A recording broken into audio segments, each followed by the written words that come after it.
Hello, welcome back to the Sleuth Intuition channel. I'm your host, Patrick Vallejos. We're broadcasting to the world live from Phoenix, Arizona. We continue our coverage of the Richard Allen trial. Richard Allen is accused of killing Abby and Libby out of Delphi on February 13th, 2017. Not a whole lot going on right now. With the trial, the defense is spending a whole lot of time focused in on showing the jury these videos, and I guess the message they're trying to convey is that Richard Allen was basically a prisoner of war, and he wasn't really confessing to murders. He was just out of his mind.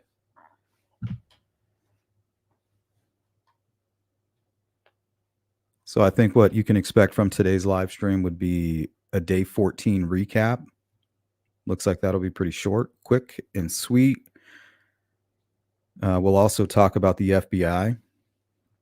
Why were they dismissed August 2021?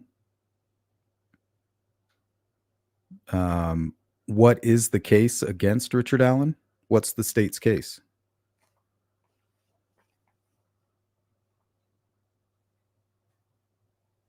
Also, the defense and how could they possibly get Richard Allen off at this point? And we'll focus heavily on solitary confinement. According to testimony, Richard Allen was in solitary confinement for at least 13 months.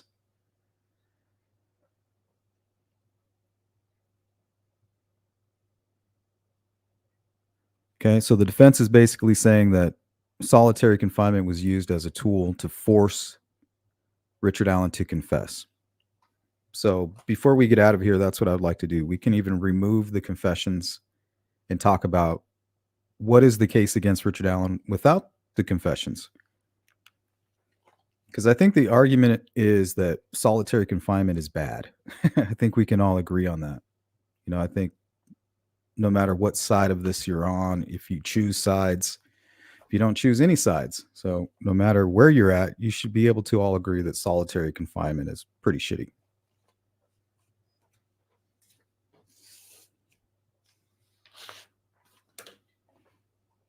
But Richard Allen is not the only person that's ever been put into solitary confinement.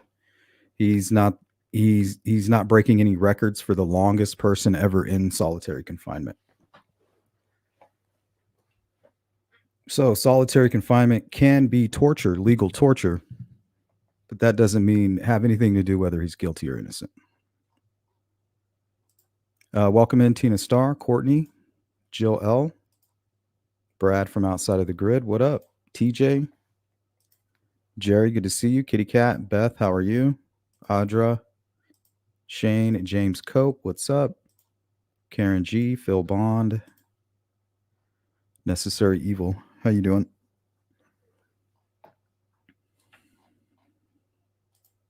Kiwi, Cara B, GP, Boo.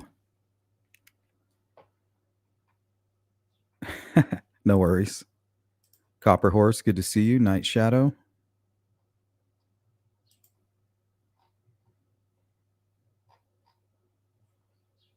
Alrighty. So first things first, this is pretty short. There's really not much to talk about. The defense is literally spending all day, we're talking 6 to 7 hours a day, just focused in on these videos. So that's got to be hell for the jury and Richard Allen and everybody that's in that courtroom.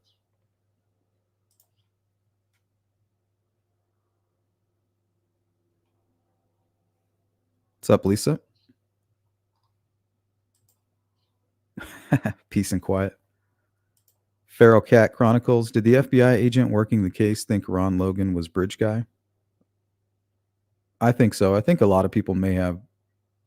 I don't know if they thought he was Bridge Guy, but I do feel it was extremely important to clear him. To spend some time looking into him.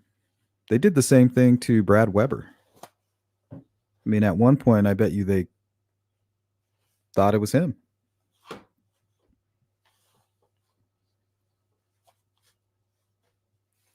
That could even be what Robert Ives was referring to. I thought we were going to get this solved right away. They knew Brad Weber was there in that van. He had a matching firearm, just like Richard Allen. But they tested it, and they didn't have a good match.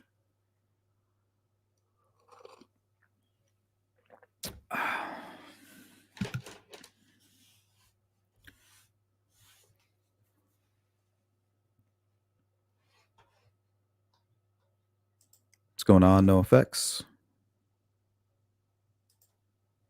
Mandy Moo, welcome in. Big Bird, what's up? Queen, how are you doing?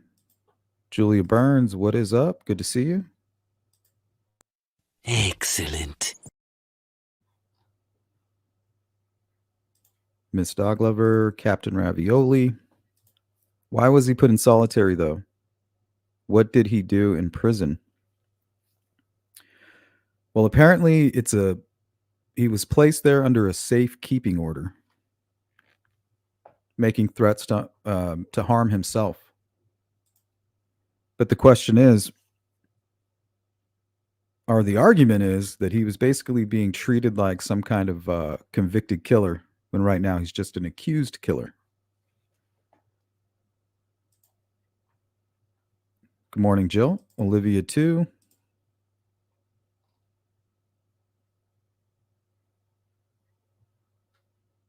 Welcome in. That is true. GP says, I'm not a Richard Allen fan, but I agree they put him in a prison, and it's unfortunate that they had to watch him because of himself. Yeah, I'm not saying that they treated him like, or that he wasn't mistreated or tortured in prison, because I think he was. I think anyone that's held in solitary confinement is being tortured.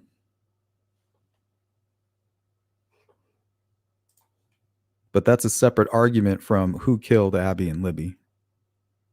The argument is the guy that killed Abby and Libby being tortured. The defense is trying to say, well, he's being tortured, therefore he's confessing to things that he had nothing to do with. So I say, let's get rid of the confessions just for the sake of argument,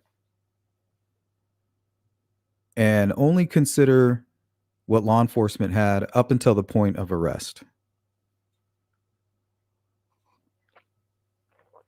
So we'll do this recap real quick. And we'll talk about the FBI, their involvement. We'll watch the first presser during that part of this live stream.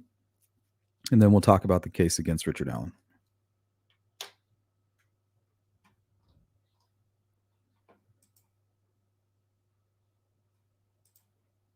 Elaine, welcome in. Solitary is bad, but was it really solitary? He had contact with family several times a day through his tablet, with fellow dangerous inmates and guards, access to the gym. Yeah, we're going to have that conversation. We're going to spend quite a bit of time later on in the live stream focusing in on what is solitary confinement and what does it do to the psyche.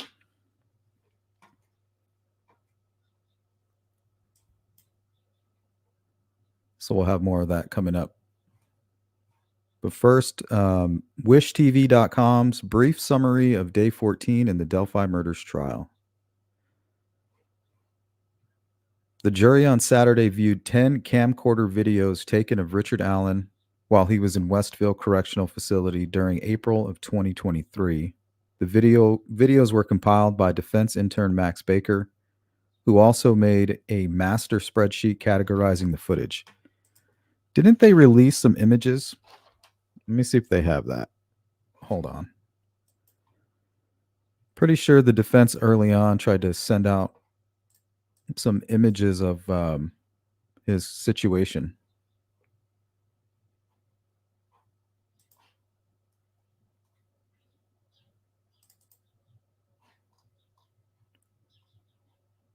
I should have those handy here.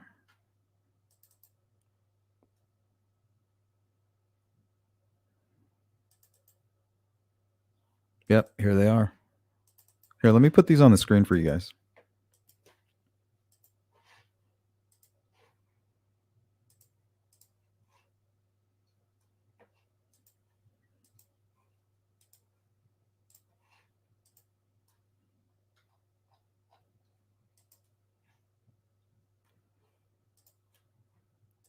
Yeah, you guys remember that?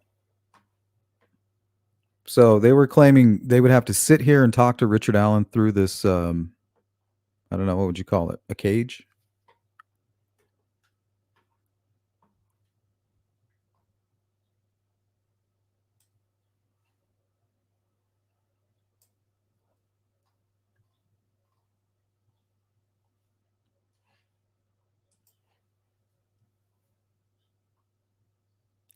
So this must be from inside, and this one must be taken from the outside. So I don't know. Are they trying to tell us this is where he was locked up in a room just like this? So he would have had his hands kind of sticking out of this little window here and refusing to put him, pull him back. Then they zapped him, I guess.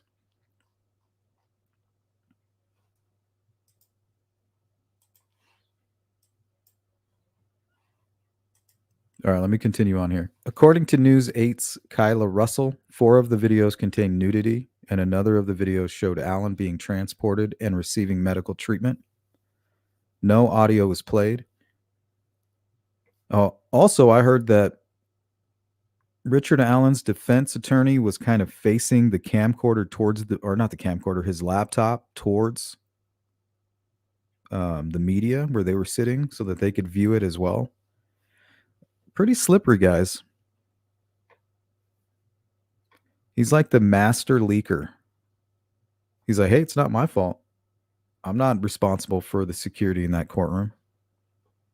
But yeah, you're responsible for being the person exploiting it. Allegedly. State prosecutor Nick McClellan objected to the videos being allowed in court, but Special Judge Frangold admitted them. Oh my God, she's working with the defense team. The courtroom TV was turned away from the general public and media area during the viewing, so only the jury, Judge Gohl, and the attorneys could see. That's not true, from what I'm hearing. Richard Allen was not able to see the footage. He should be able to see it. Like, it's his trial. Jury members were left shocked by the video's content, with many wearing wide-eyed expressions. Russell noted Allen's defense attorney, Jennifer Auger, held her head in her hands. Of course she did. Oh my God, I can't look. Or watched with her hand over her mouth. At one point, Auger looked away.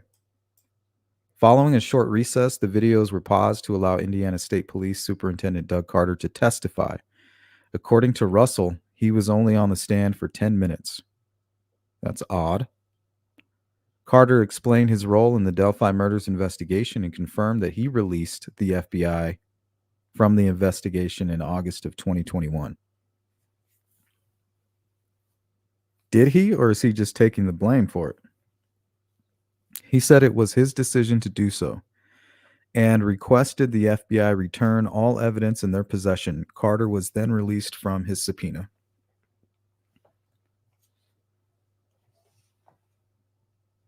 So maybe he had a reason to let them go?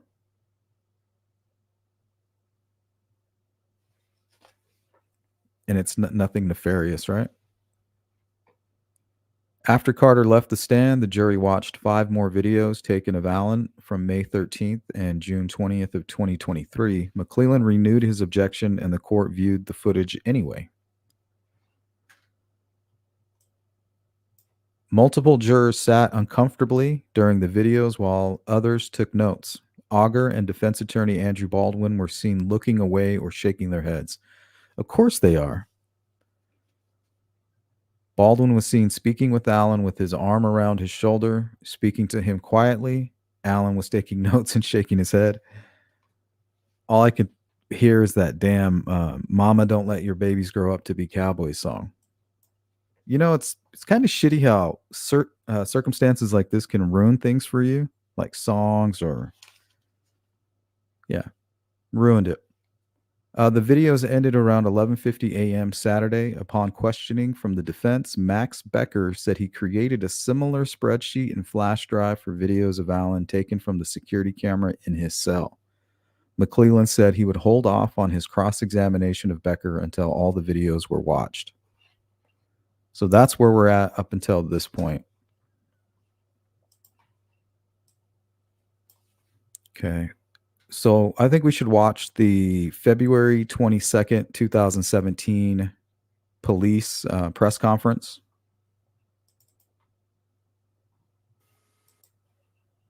And we're going to hear directly from the FBI here.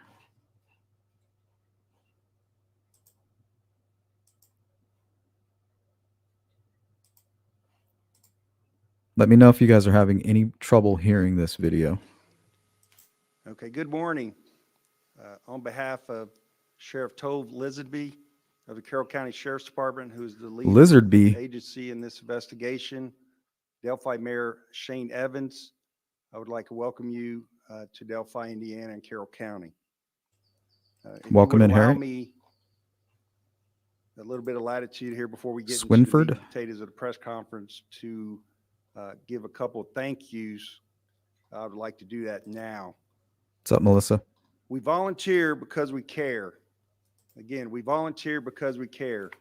I saw that on a fire truck here in Delphi, Indiana yesterday.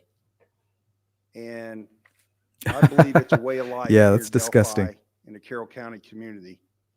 Because the way this community has wrapped their arms around this investigation and provided not just resources Hey, Colette. for officers as they're investigating this case, but also their willingness to give us information and anything that we have asked, including this church today for the press conference that Pastor Todd has given us. And of course, we want to thank the Delphi United Methodist Church for this facility today. What's up, CJK? Again, I would like to thank everyone who's given donations and any general support to this investigation. I would also like to thank in advance the person who's going to call our tip line Thanks, and Champagne. give us that tidbit of information that's going to lead to the arrest of the murderers of Liberty German and Abigail Williams. And I would like to thank the media for their patience. I understand there's information that you would like to get to your subscribers, get out into the media. But as you know, we have information that is germane to our investigation that we have to keep close to the vest because this investigation is too important to make any mistakes and give out the wrong information. So again, I thank you. Is he talking about the bullet? For your support and your patience as we go through this case. There are a couple of acknowledgments I must introduce today, a couple of folks, department heads that are here. We have Delphi Mayor Shane Evans, Carroll County Prosecutor Rob Ives, Carroll County Sheriff Tove Lizzardby, Delphi Police Chief Steve Mullen, Indiana State Police Superintendent Doug Carter, FBI Assistant Special Agent in Charge Greg Massa, and Captain Dave Burston, Chief Public Information Officer for the Indiana State Police. Obviously, the reason we are here today is to give out information in the double homicide of Liberty German and Abigail Williams. On February 13th, Abigail Williams, 13, and Liberty German, 14, went on a hike at the Delphi Historic Trails. On February 13th, they were reported missing later in the afternoon when they failed to return to a pickup location as a family member returned to pick them up from their hike. After organized searches on February 14th, one of those search parties unfortunately found the bodies of the two teens. Evidence in this case has led investigators to believe this is a double homicide, and that's what we're investigating at this time. Also shown in front of me is an enlarged depiction of a person believed to be the suspect in this case. We are actively looking for this person. We believe this person is our suspect, and we would like any information, regardless of how small or minute you might believe that information to be. It might be the one piece of a very large puzzle that helps us get this person in custody. So please call our tip line 844-459-5786. And again, I would like, as we go through this press conference, to remind the media. So this is 6 days after Richard Allen spoke with Dan Doolin and called the tip line. There's going to be information that is germane to our investigation that we're not going to release today. But at the end of the press conference, we will have time for question and answers. So as we go through our speakers, I ask you to please hold your questions to the end of the press conference. Thank you, Copper. So at this time, I would like to invite Indiana State Police Superintendent Douglas Carter to the podium. Thank you, Levi.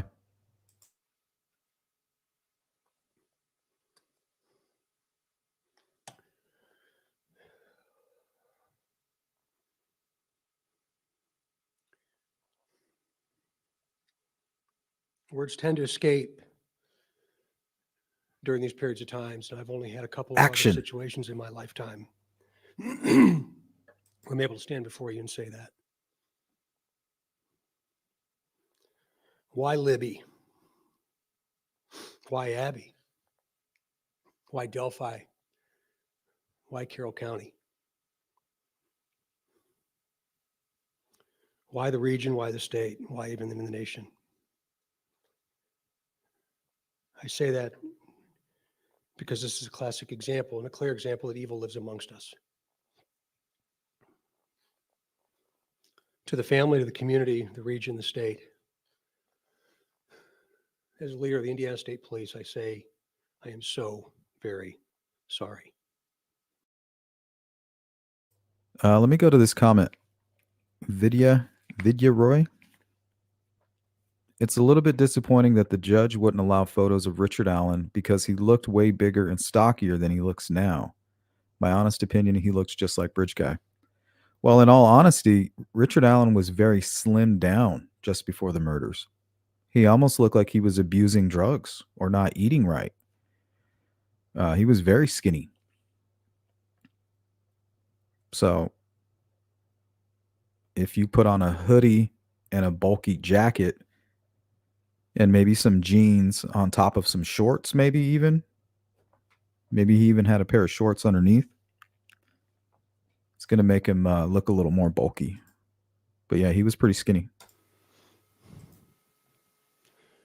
Resources.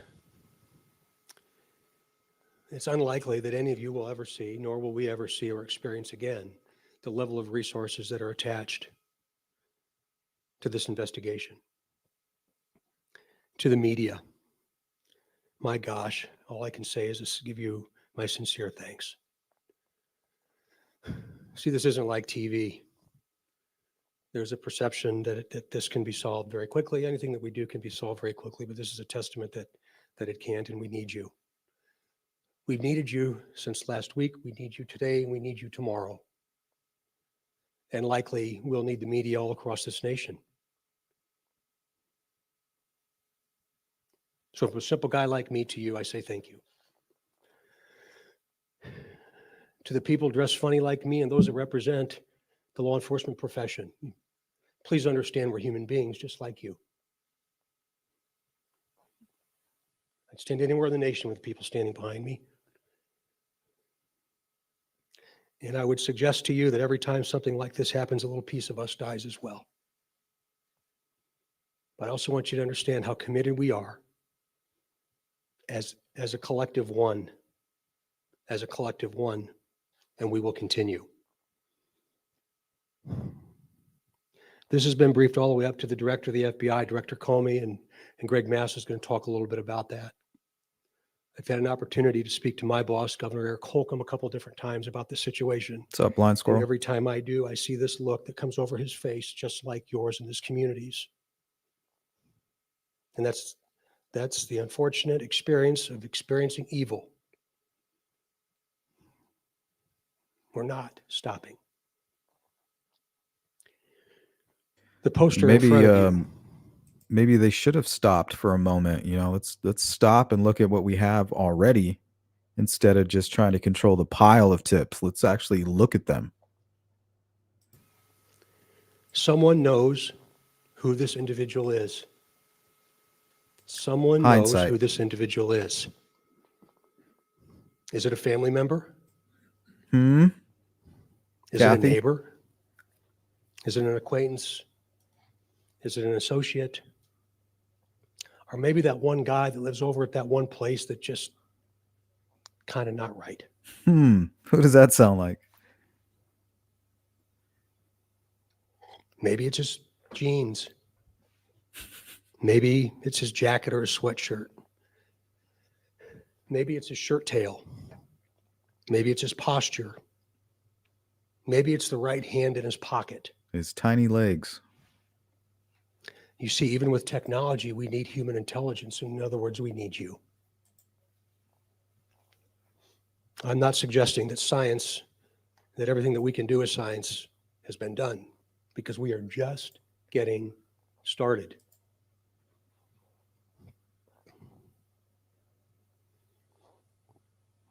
Abby and Libby deserve us. They deserve every single one of us, and not just the people standing up here on the stage Welcome in, lovely. that have given so much of their lives to not just this, but to this profession. What's up, Jill? Each and every one of you. Each and every person listening, watching, or seeing this in some form. Yuck, need you. GP. Libby and Abby need you. Please do not rationalize tips away. Rationalize what you think that might not be important away Like the guy who tipped himself in. by thinking he would never do that to another human being. Or think what I know doesn't matter. Let folks like the people that are standing behind me with such incredible passion and commitment and dedication to this profession make that determination. Tips are anonymous. Some might not want to talk about it because they don't want to get involved, What's up, Chelsea?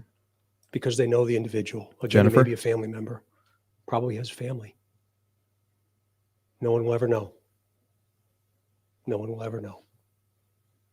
There's not an agency on the planet better than helping us facilitate this than the FBI. And they're as entrenched in this as anybody. No one will know. No effects. As poor as this picture is, somebody knows. And if you're watching,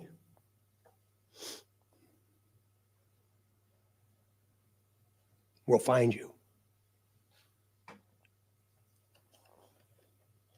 Who's next? I hate to ask you that question. I'd give my life to not have to. But I know you've asked yourself that very question. We must recognize it. You see, we're all the same. We're all human beings. We must keep our resolve for Libby and Abby, for this Miss community, Thang, what's up? and frankly, to ensure that good trumps evil. And it will. You're going to hear more in just a minute about what we know. Do not discount the voice that you'll hear. Welcome in, Harry Lime. We will stay committed with resolve, very rarely exhibited with human behavior until this conclusion. Please be patient. Become our partners and communicate with us as often There you go, as you C3. can.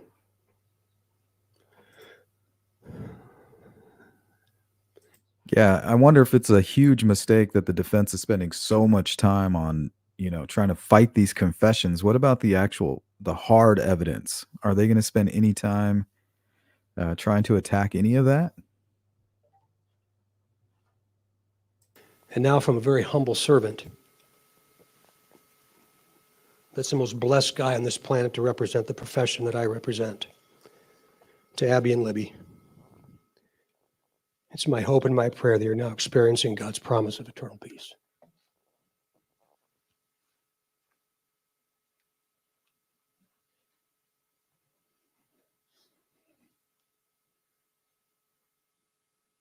At this time, I would like to invite Greg Massa, Assistant Special Agent in charge for the FBI, to the podium.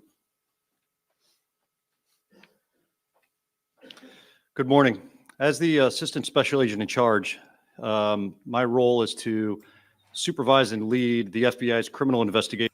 Okay, so pay close attention to what Greg Massa says here. He's basically explaining his role. So if Doug Carter's kicking the FBI out, maybe they no longer need these types of services. Supervise and lead the FBI's criminal investigations across the state of Indiana. 9 days ago, we had an agent that was participating in the search for. Okay, and also they did have an agent that was participating the day the girls went missing, who was part of a larger operation, I think in Kokomo or somewhere close by. They had just completed a huge operation. And we did a live stream on that a few years back. The missing victims. And from that moment until this morning, we have stood shoulder to shoulder with our law enforcement partners here. The FBI plays an important support role in this investigation, this joint investigation. I'm very humbled by the response that the resources that are under my direction have brought, and hopefully the contributions that we are making.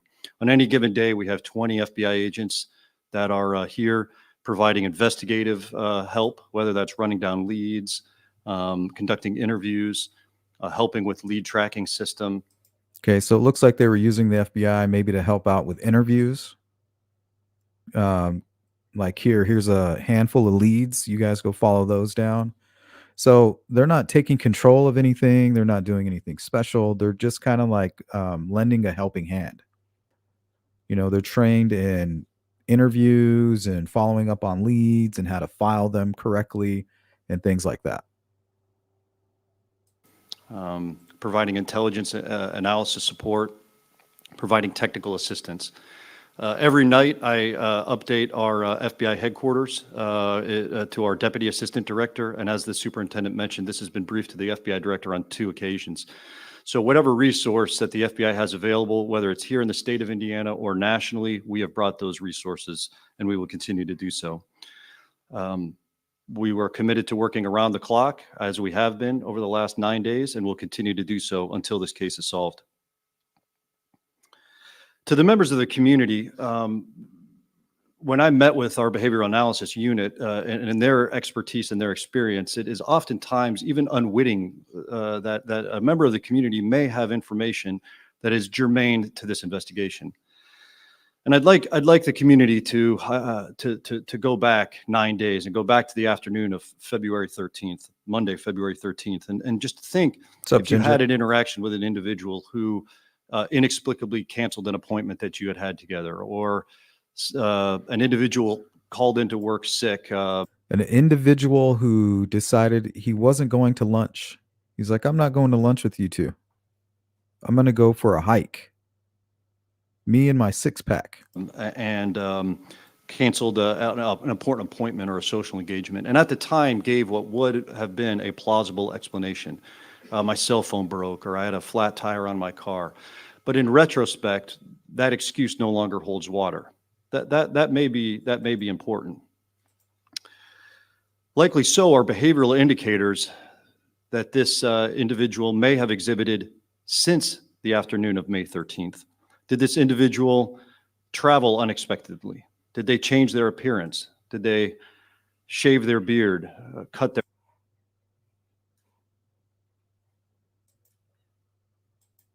Take a quick break here. Just wanted to play something for you guys really quick.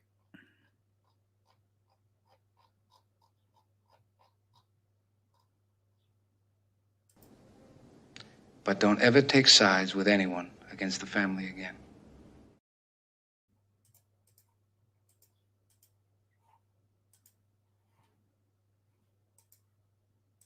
Their hair, change the color of their hair. The superintendent mentioned the clothes that this individual was wearing in the photo. Did they change the way they dress? Did their behavior change? Did their sleep pattern is different now? Did they start abusing drugs or alcohol, whereas they would not have? Have they been anxious, nervous, irritable? Have they followed this case and what the media is putting out with a sense that is not normal? Have they had ongoing discussions regarding their whereabouts on that afternoon or thereafter. Please, if you have that information, call that into the tip line. After this press conference, the FBI will be putting out a series of these indicators on our social media, so it'll be available not only to the citizens of this community, but across the state of Indiana and then nationally as well. We'll also be utilizing digital billboards, and in any way we can spread this message, we will.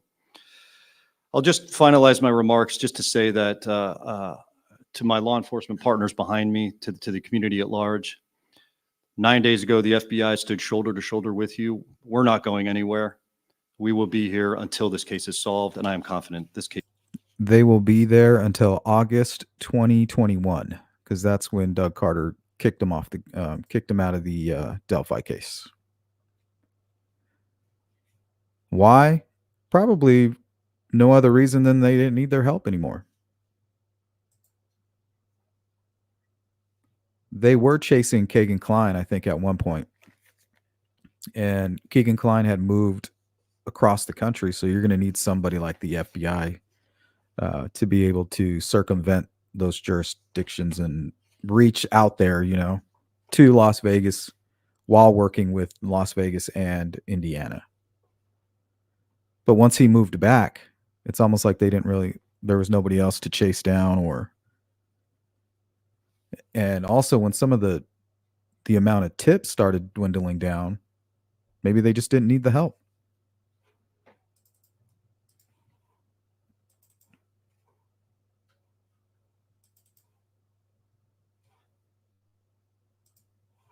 Let's take a look. I know they had some issues. Let's start with the Marathon gas station. Now, we heard some reports early on that the FBI was tasked with retrieving some footage from the Marathon gas station. And for whatever reason, once they had the hard drives in their possession, they became corrupted or they were handed corrupted hard drives. Either way, they took the blame for it. Here's an article. Where'd I get this? Oh, the U.S. Sun.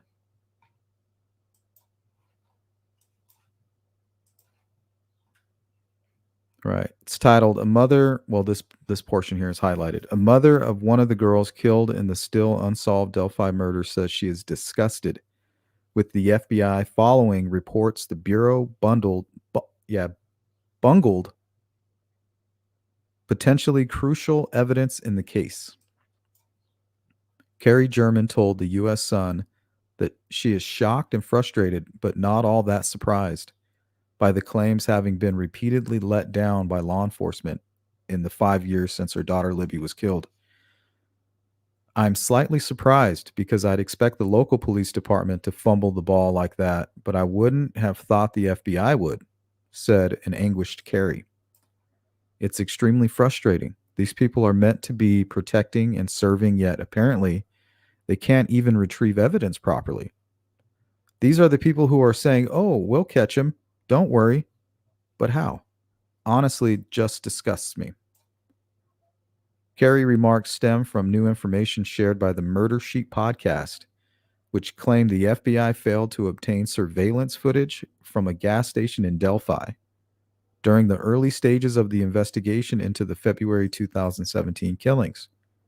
According to podcasters Anya Kane and Kevin Greenlee, the footage may have helped to place a potential suspect at the scene. I think they were referring to Keegan Kline at the time. But I've also heard from pretty good sources that what was on that camera was actually one of the Maxwell men who had been recently hunting, was getting ready to go clean out the back of his truck, which, happened to have blood all in it. But I think that's what may have prompted that search warrant. And I think they were kind of fully aware of the situation. I don't know if it ever had anything to do with Keegan Kline or Richard Allen. Well, I guess we'll never know because apparently the footage was destroyed.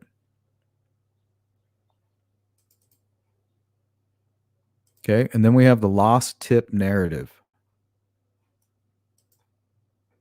Indiana State Police blamed the FBI for misfiling the lost tip.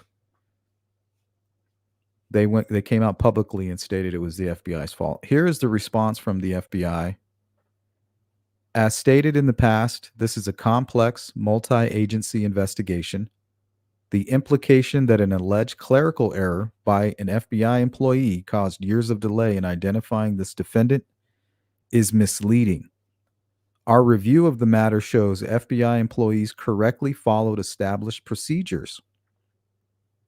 Sources indicate during the early days of the investigation, dozens of law enforcement personnel and volunteers answered a tip line and sifted through the first of more than 72,000 tips that were gradually received in this case.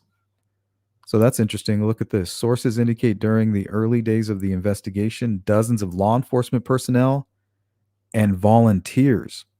So who the hell were these volunteers? You know, somebody wrote cleared and put that folder with Richard Allen's information somewhere that it shouldn't have been, or held onto it. There is no indication at this time of how much substantial tip regarding a middle-aged man in clothes matching those of the killer admittedly walking on the Monon High Bridge that day did not receive heightened attention or further inquiry for more than 5 years. So this is kind of like a bitch slap, you know, like you're going to accuse us, and they just smack the hell out of Indiana right there. I'm going to read that again because I agree with this. There is no indication at this time of how such a substantial tip regarding a middle-aged man in clothes matching those of the killer admittedly walking on the Monon High Bridge that day did not receive heightened attention. Well, ISP said because it's something the FBI did. So why are they corrupting footage? And, you know, it's almost like there's a conspiracy claiming that the FBI was trying to hide Richard Allen. So if you want a conspiracy, there you go. I think you should start there.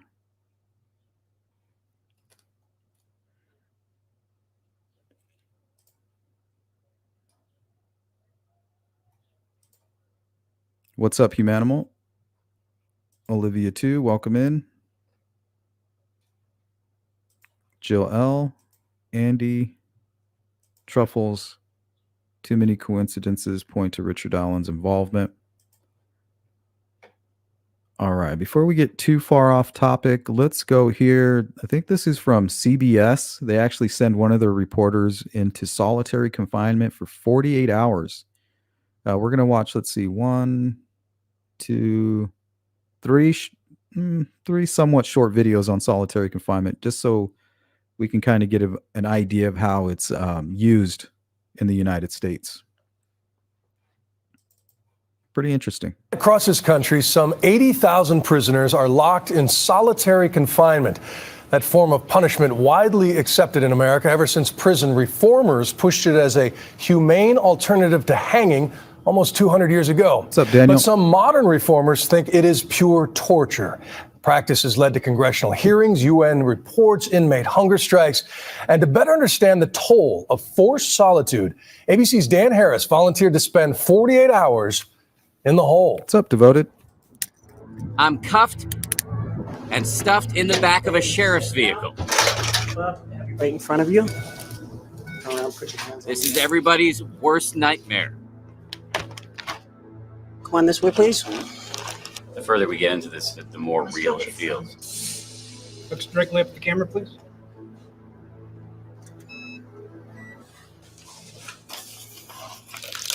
Everything you need for the cell upstairs. Got your coffee cup, another pair of shoes, and a blanket.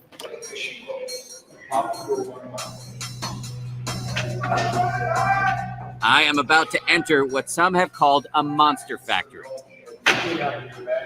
We arrive at what will be my new home. It's 7 by 12 feet, all concrete and metal. I am in solitary confinement. Everybody agrees criminals should be punished, but critics say solitary is legalized torture that makes inmates more dangerous when they get out and can be 3 times as expensive as regular inmate housing. But corrections officials insist it is a necessary tool to control a dangerous population. So, to get a sense of what it's really like, we were granted an extraordinary inside look. Officials at the downtown Denver Detention Center agreed to make me an inmate for 48 hours, locked up alone in a room with only a camera to talk to. Tell you what, when that door closes and you're in here by yourself, you get a very lonely feeling.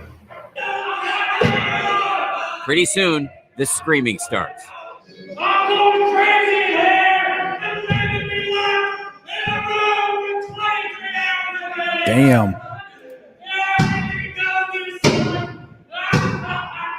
While the commotion is jarring to me, making sure everyone's okay, making sure everyone has regular breathing going on, no one's trying to hurt themselves. it is nothing new at all for guards like Deputy Sheriff Thomas Acey, who works the overnight shift. He makes his rounds every half hour. This is my pod. I listen to everything that goes on in here just to have a good feeling on what's going on. But man, you hear it all. As night falls and the lights go out, the howling and banging gets more intense. The guy who I think is in the cell directly below me has been having a meltdown. What's up, Sharon? Several hours now, screaming, banging on the door of his cell. My neighbor downstairs, also in solitary, has taken off his clothes. What's up, He's Peruvian? urinated all over the floor and ripped up pages of the Bible and slipped them under his cell door. For their own safety and the safety of the inmate, the guards don't go into the cell unless the inmate is actually hurting himself. Okay, let's stop here for a second. Did you guys see that? Here, let me play this one more time.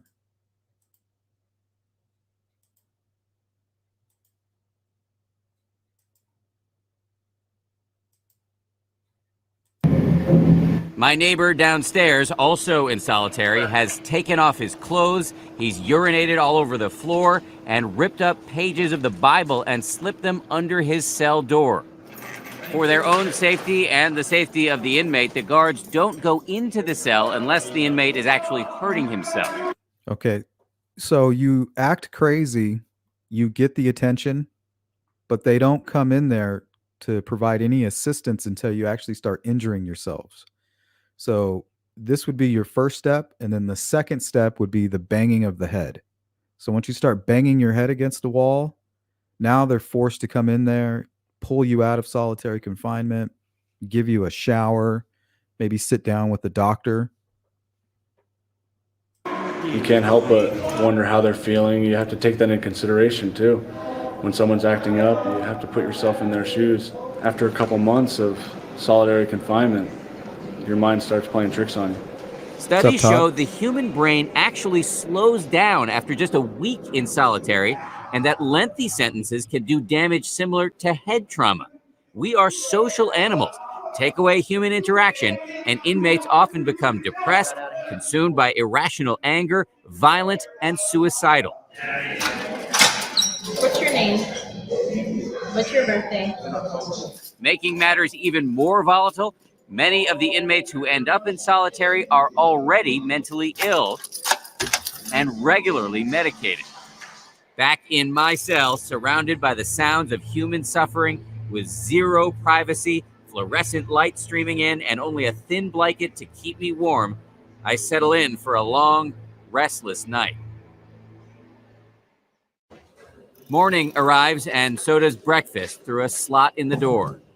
I gotta say, it is virtually impossible to get an uninterrupted night's sleep here because there's so much noise. It's hard to figure out what to do with myself. I stare off, brush my teeth, work out. This is my mini jail-issued toothbrush. This is my liquid toothpaste. This is the sink area. sure the What's up, minutes in there Mustang? seem like hours. The guards who are monitoring my every move say they're surprised by how quickly I've adopted typical inmate behavior. He's been stretching, pacing back and forth. So kind of typical behavior, actually, of what we see, minus the screaming and the yelling. This is my little solitary. Just been a game of solitaire. Solitaire and solitaire. There are basically 3 kinds of inmates in here. I just did a little sketches with mountains. That's one thing I do miss. Those who prefer it, which is rare, like Herschel Franklin, in for first-degree assault.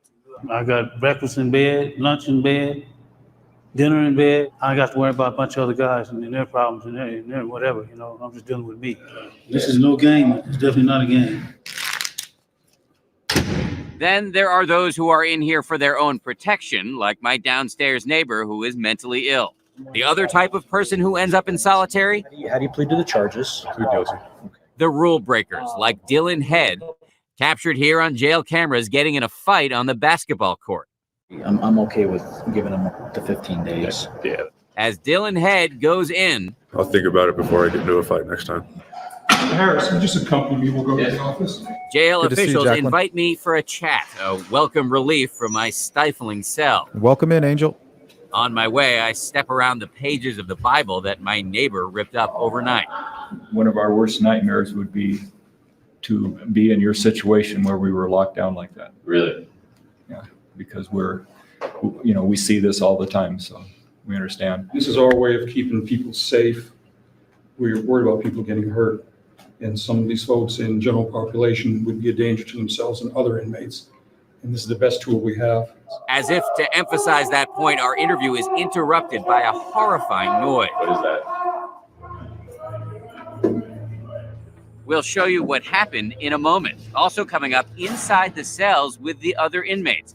How do they get through the day? And that's what you hear all day. That's what you hear 24/7.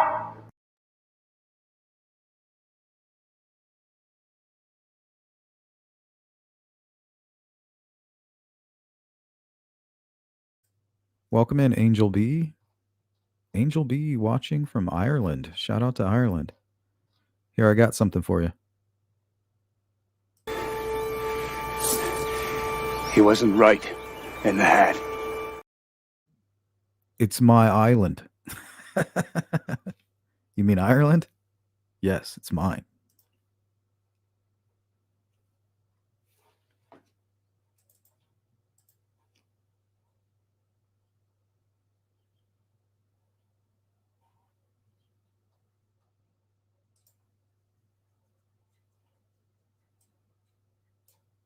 Welcome in, for real, for real.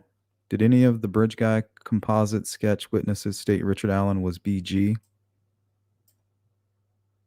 No. What they said, though, was, hey, the guy that we did see on the trails, that is the Bridge Guy. What they're saying is we saw the Bridge Guy. They're saying 100%. I'm giving you a bad description, which is expected, but they're telling us what they are 100% sure of is that the person they saw is the guy on the bridge, the Bridge Guy. And then you have Richard Allen, who they're accusing of being the Bridge Guy, admitting to being that guy.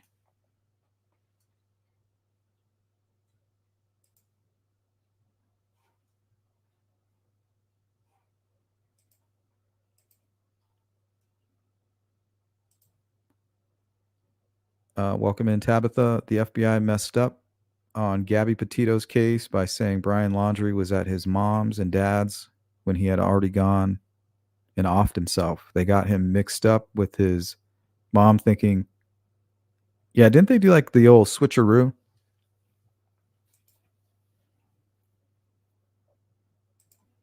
What's up, Anna?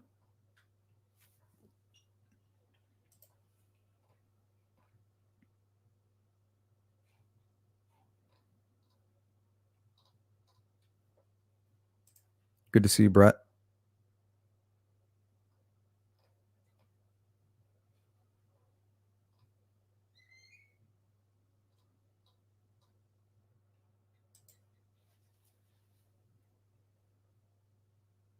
For real, the magic bullet theory is also a huge zonk. It's not a scientific proven method. I disagree with you. It's my opinion that that information alone will put Richard Allen in prison for the rest of his life. The timeline and the bullet. That's all they need. And then the lack of an alibi. Like, everybody has an alibi. If you weren't here doing this, what we're accusing you of, that's fine. Where were you? What were you doing? Also, we haven't heard anything from Richard Allen on specifics about what he was doing the night before and throughout the entire morning of the day in question. Like, they're going to want to hear, like, what is his statement? Has he even made a statement? Like, what were you doing? You woke up in the morning, and then what? What did you do? Tell me everything that you did that day. We have no clue what Richard Allen did. Like, how did he spend his February 12th and the morning of February 13th? We absolutely have no clue.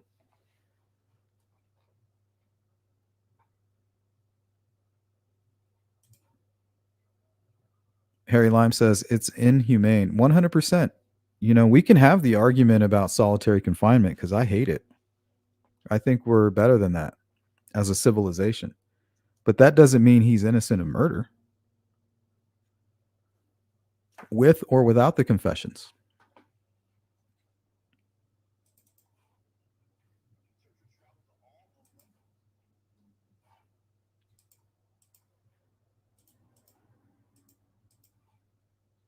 All right, a couple more videos on solitary confinement, and then we'll get into the state's case against Richard Allen.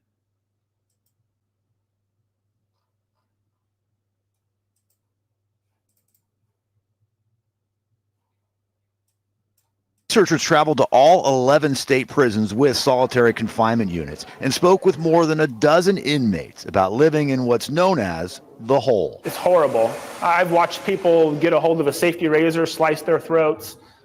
Within days, they're unraveling, smearing feces, banging. The study looked. Did you hear that? He said within days, they're smearing feces and banging their heads. So this is everybody. It's not just Richard Allen. You know, we're talking about a large part of the folks who are confined. In what's known as the hole. It's horrible. I've watched people get a hold of a safety razor, slice their throats. Within days, they're unraveling, smearing feces, banging. The study looked at the use of solitary over the past decade, defined as isolating someone for more than 20 hours a day. In some cases, their outside time is in a slightly larger space or in areas the researchers described as exactly cages. Loxy. In that period, 3,000 inmates either spent a total of 4 months in solitary or 45 consecutive days.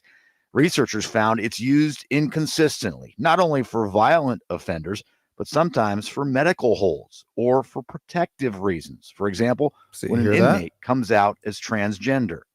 14 inmates died by suicide while in solitary.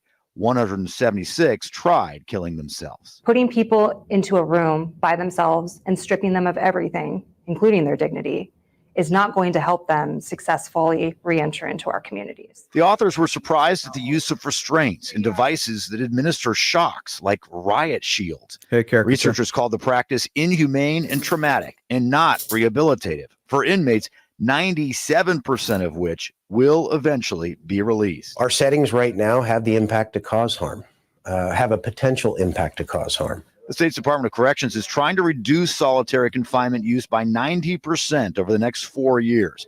That requires additional staffing and updated facilities. But the state says inmates are getting more time out, in some cases participating in group counseling or education sessions while still restrained.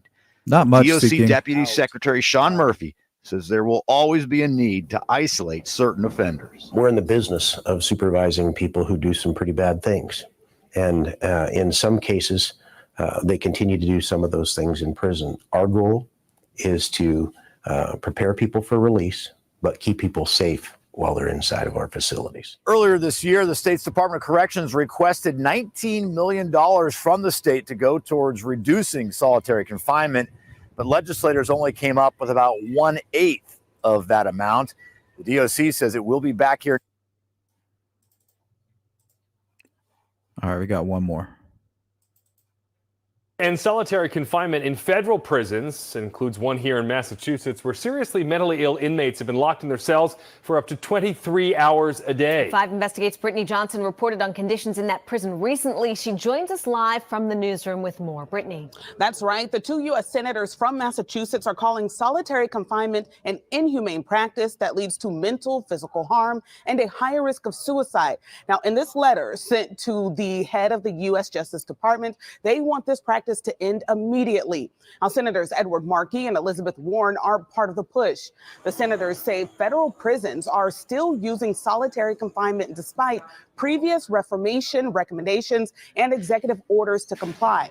5 Investigates previously obtained video from inside FMC Devens, a federal medical prison, which shows the sometimes violent way these mentally ill inmates are handled, their conditions sometimes deteriorating. How this inmate you see was locked in his cell for 23 hours a day. Senator Markey tells 5 Investigates solitary confinement should only be used in, quote, perhaps special circumstances, but not as a simple solution to a daily problem. We've come a long way in the last couple of decades on how we treat people with mental illness, and the prisons have to get better themselves. They just can't use solitary confinement as the way in which they deal with people with mental illness. Senators have given the Bureau of Prisons until May 15th to respond to questions included in the letter. Now, last year, Senator Markey did introduce legislation addressing the issue. And today, the BOP declined to provide us with any comment, but said it would respond directly to members of Congress. And solitary confinement in federal prisons includes. So the question is I guess there's a few questions. Is solitary confinement torture? Yes, 100%. Is Richard Allen being tortured? Yes. Just like a lot of other people who are in the system at this moment. So it's not like he's receiving anything special. But another question is that why he's confessing to murder? Because he's being tortured?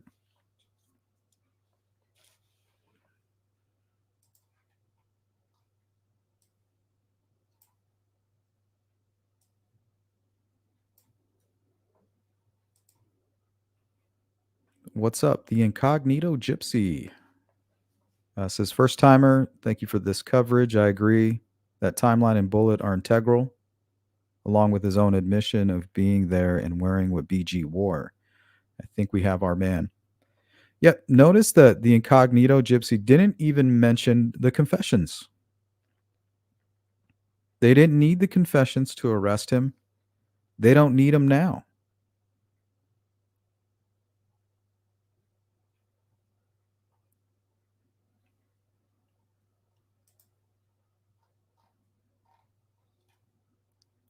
Abacus. Normal regime for most prisoners is 23-hour lockup, hour for fresh air, unless in educations, visits, or employment.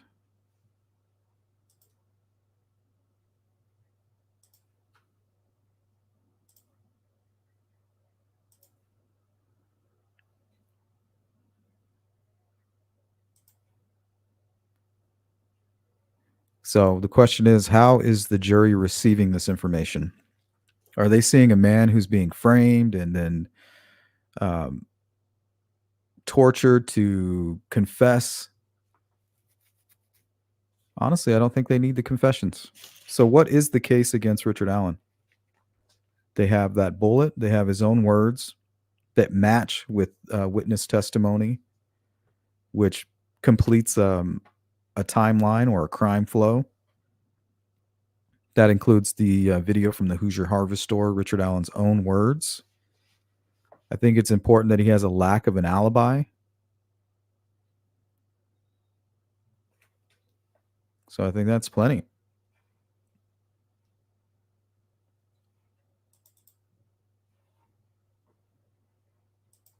What's up, Kristen?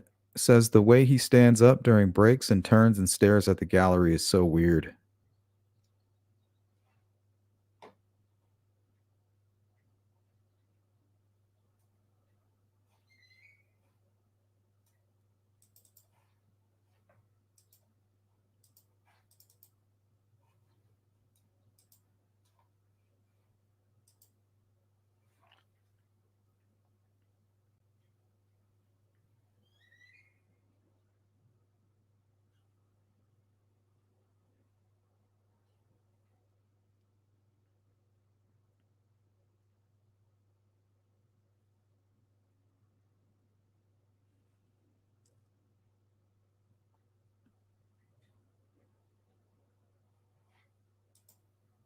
What's up, Kitty?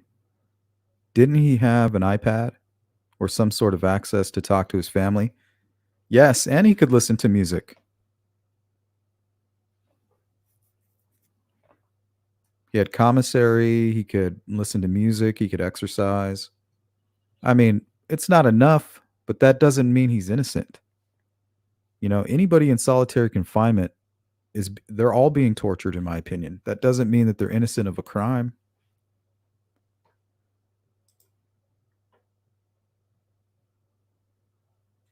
It's like we're having two separate arguments here.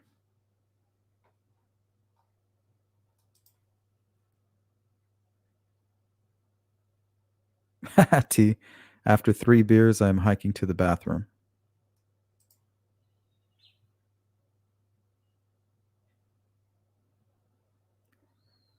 So to me, that's the biggest question. What the hell was Richard Allen doing that day? Why hasn't he just come out and explained it? Like, hey, this is what I did that day.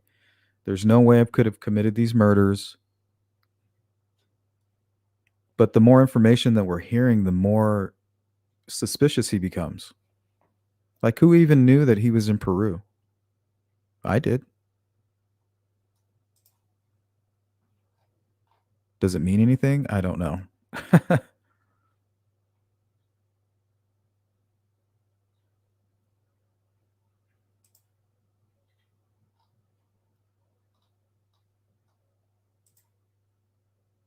What's up, Delulu? Yes, he has 2 guards right behind him during proceedings, and they stand next to him while he's standing. What's up, Cheeks? Oh, we got a scrub report. If you guys could hit the like button, go share the video on your X feed, your Facebook, your YouTube channel, whatever.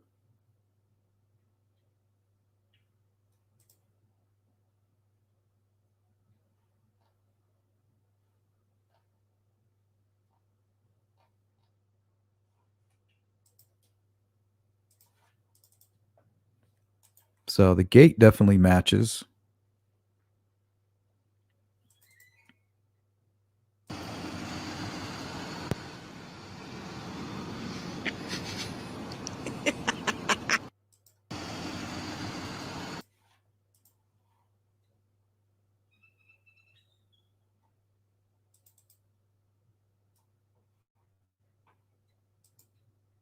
Oh, no side-by-sides.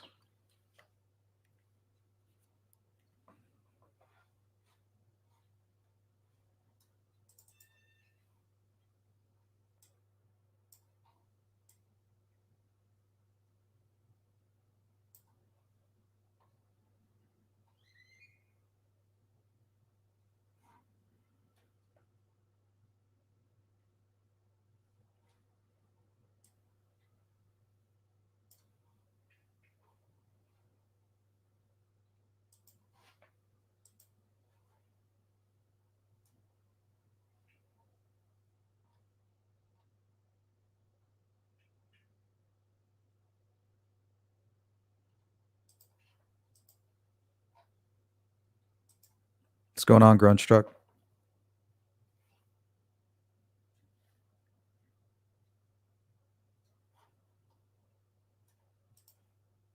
Thank you, Hather's Mirror. Good to see you.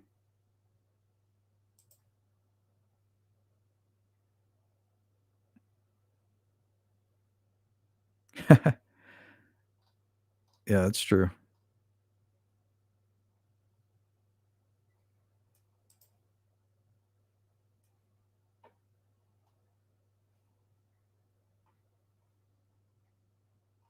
Yeah, I appreciate that.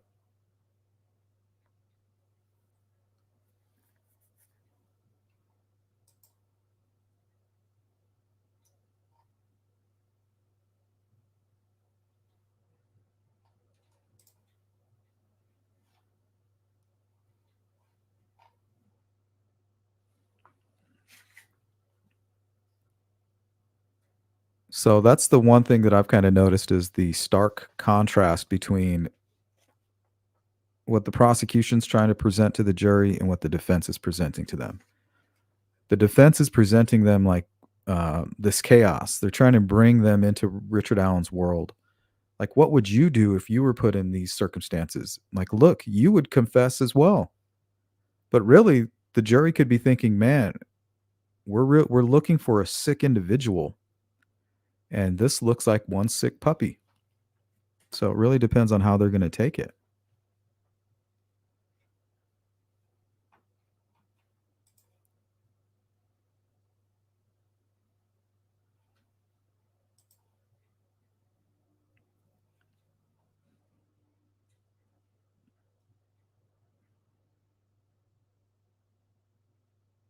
So I think with Richard, let's say Richard Allen never came forward, the timeline would have fallen apart already. But with his own words, he said, "Hey, I got here at 1:30 and I left at 3:30. And I also ran into these 3 girls." Those 3 girls say, "Hey, yeah, we ran into a guy right around that time. Right as we were leaving, he was coming in." Matches exactly with what Richard Allen is saying. He said, "I ran into these young girls when I was coming onto the trails." They say, "Well, while we were leaving, we bumped into a guy."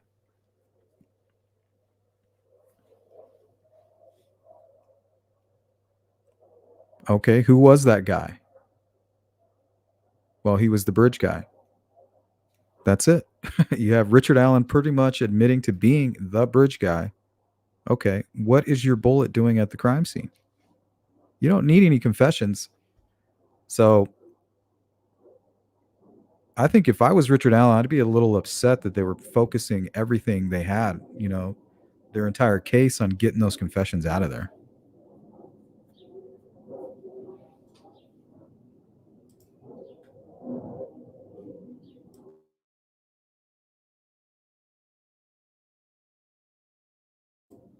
Welcome in, Sharon. Loxy, how you doing? Liz says the problem is the prosecution is suspicious too. They conveniently lost some key things in this case. There are a lot of variables to this case. It's not one-sided. That's the problem. The incognito gypsy says Richard Allen is the bridge guy. I mean, I was convinced.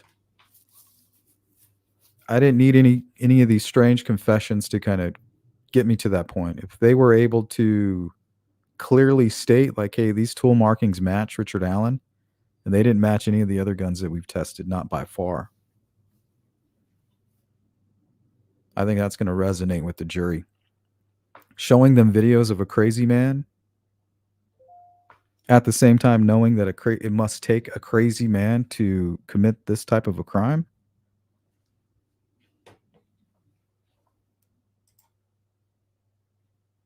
Good to see you, Hathers.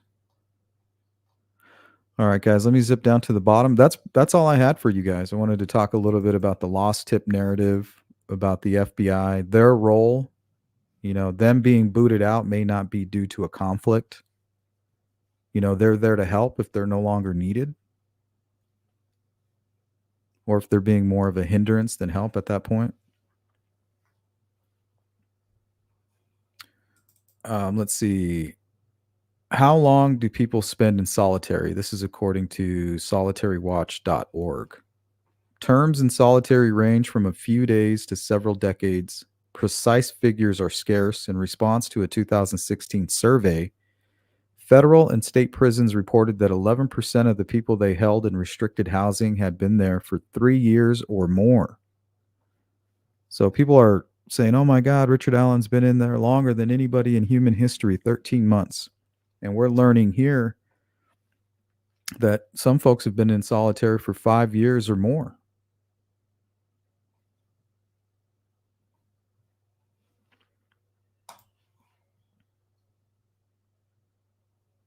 So is solitary confinement torture? Yes.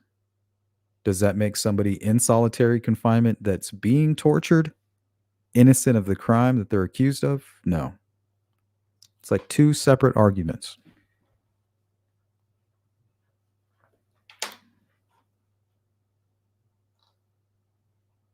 What's going on yonder?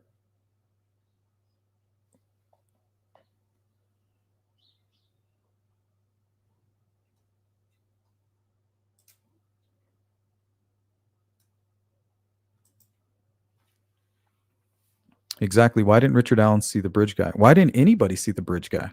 The Subaru crew, Cheyenne, nobody.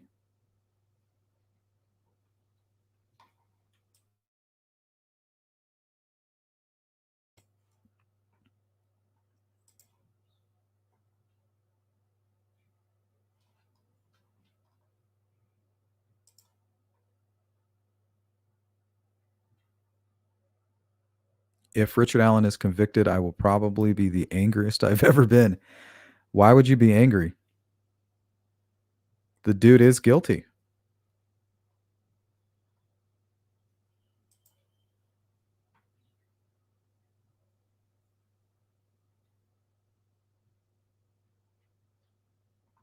Yeah, it's like a weird egotistical thing. And I understand they don't want to convict, an innocent man. That'd be a travesty. But there's just certain people that say, "Oh, well, it takes my intellect to step in here and to show you guys what is really happening. Only I can be a hero. Me and a few others have the courage, to go against the grain, to speak the truth." Like, if that was really going on, I'd be happily yelling the same things, but that's just not what's going on. I know some folks have convinced themselves of that, but that's just not the case.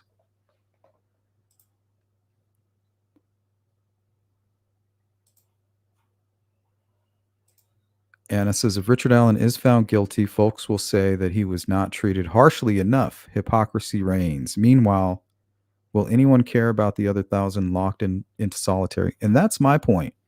Like, if you want to argue about solitary confinement, I'll fight with you because I think it's inhumane. I think it's torture. Do I believe these individuals deserve it? There's a sick part of me that agrees with that. But that's the problem. It's that sick part that we got to get rid of as a civilized society. Does that make Richard Allen an innocent person? Does that make his confessions under psychosis? Maybe.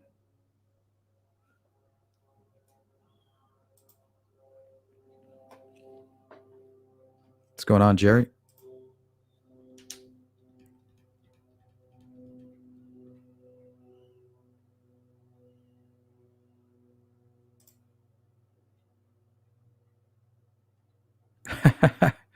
Yeah, the way his pants are all bunched up.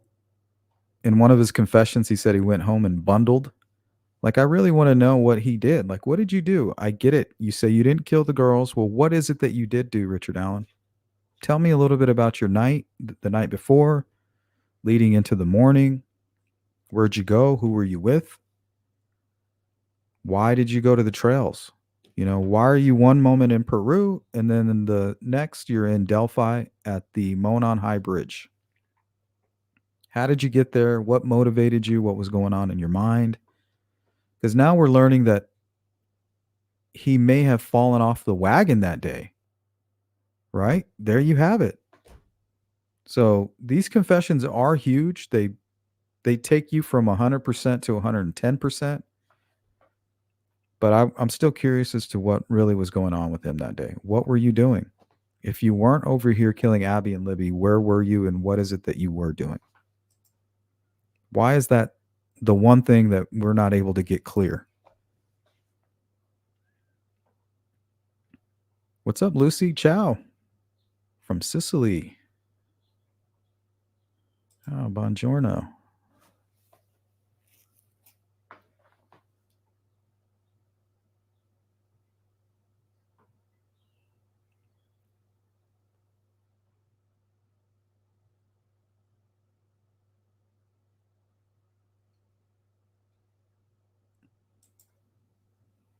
What's going on, Cheeks?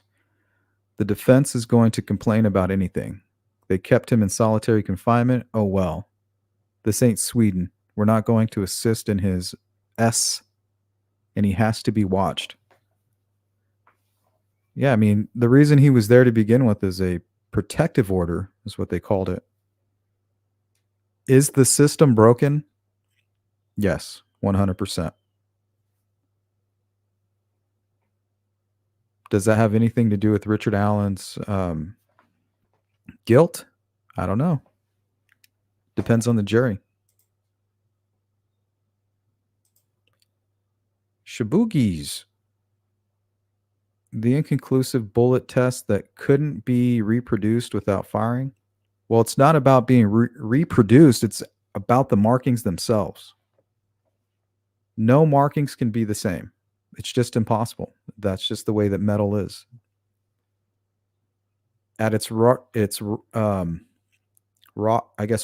most raw form, there's imperfections. So you can run raw metal through the same factory line, and each individual metal piece, even if it was fabricated right after the other, are going to have imperfections.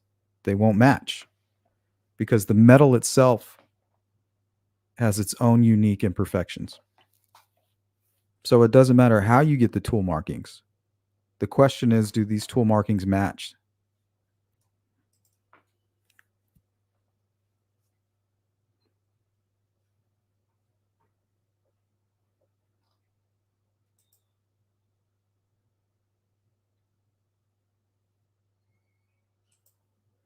What's up, Brad?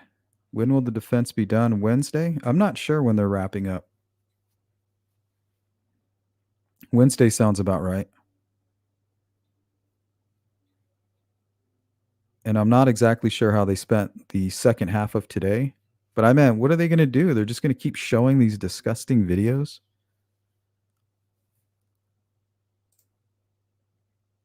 And keep making those faces in court like, oh my God, you know?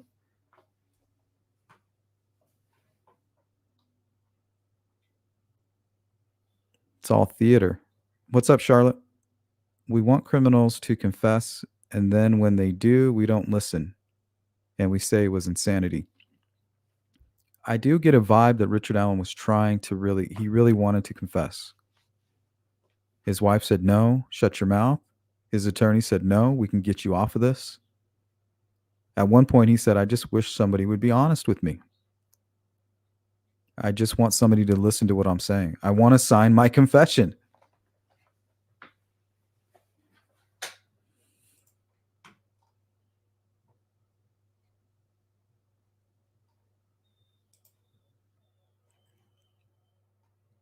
All right, we'll go to a couple more and then we'll get out of here. Hey, Steve from True Crime Web. I find it interesting the courtroom sketches don't look like Richard Allen.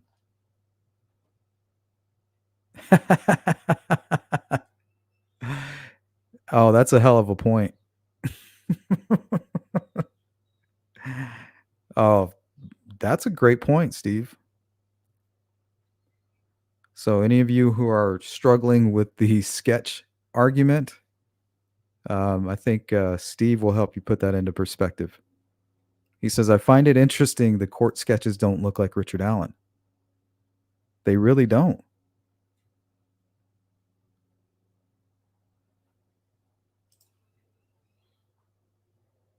I guess that's not him in the courtroom.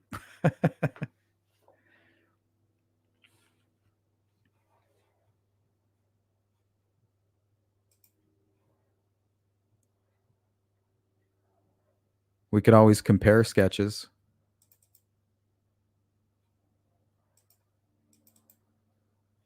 Here, what about these ones?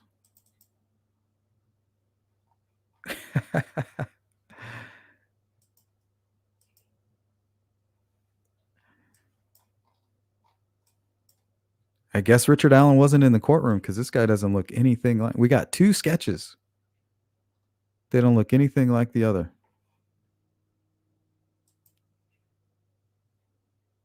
Who's this guy?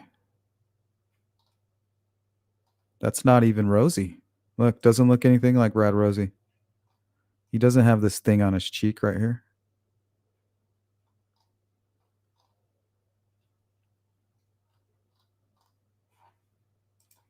Oh, that was funny. Steve coming in hot.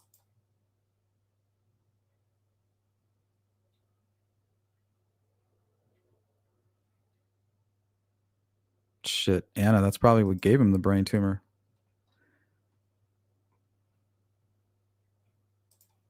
Good to see you, Sharon. Mustang. housed in general pop, even in the county, he would have been beaten, no doubt about it. Oh yeah, he's a trophy. He's a trophy in prison. Charlotte, we should encourage criminals to take accountability. No one did here, not even those who thought he was guilty.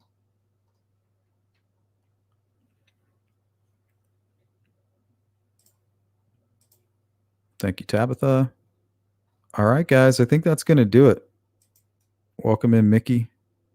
It's easier to fool people than to convince them that they have been fooled. Yeah, that's kind of what we're getting at here today. Well said. Oh, enlighten me. Thank you so much for the super chat. Yeah, I believe he's guilty. And I don't lean on those confessions at all. I'm not a fan of confessions under those kind of circumstances. Anna says, bothers me that ejector marks could not be reproduced until a round had been fired. Yeah, it doesn't bother me at all. Once you understand what tool marks are and how the markings, that's like saying, well, the guy who left his fingerprint, was falling from the ceiling or was jumping down from the roof and caught himself on the window right here and leaned up against it. And then you wanted him to reproduce that, but instead of having him drop down from the roof, you just take him and put his fingerprint next to that one on the glass to see if it reproduces something similar. It really doesn't matter. It's all about what is creating this mark. Doesn't matter how you get it. No other gun should be leaving the same mark as Richard Allen's, no matter how you produced it.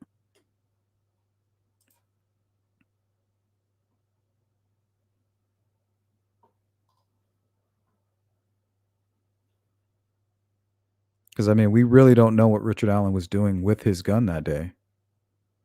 Maybe it got jammed. Who knows what happened? Hard to recreate something in a controlled environment without knowing exactly what was done.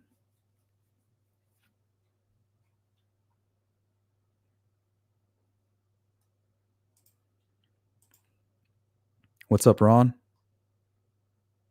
Wonder if they're going to bring Kelsey to the stand. I think they already did. Kelsey already took the stand. But you mean for the defense? I don't know.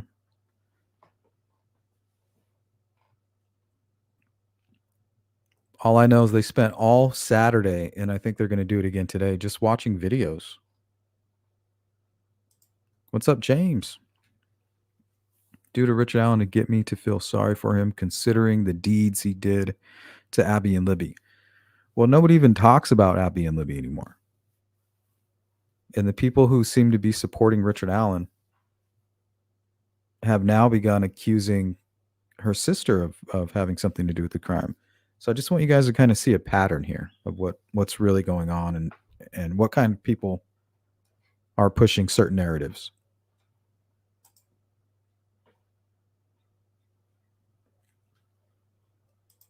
Welcome in, Marcus. Welcome on in, Charlie Chap. All right, guys, special thanks to Enlighten Me for sponsoring today's live stream. We had a lot of trolls in here today, so big up to the mods. Make sure you guys thank the mods for their hard work. I appreciate you guys. And all of you who continue to donate to the Cash App and the Venmo, and all of you members. I just couldn't spend the amount of time that I do to bring you these live streams. So without you, it is impossible. So thank you again. If I did not get to your comment, I do apologize. You guys can always shoot me an email if you want to at sleuthintuition@gmail.com. Otherwise, I'm going to get out of here. And we should have a members only, probably scheduled for this Wednesday, is what we'll shoot for. So keep your eyes peeled for that. Otherwise, enjoy the rest of your day. Peace.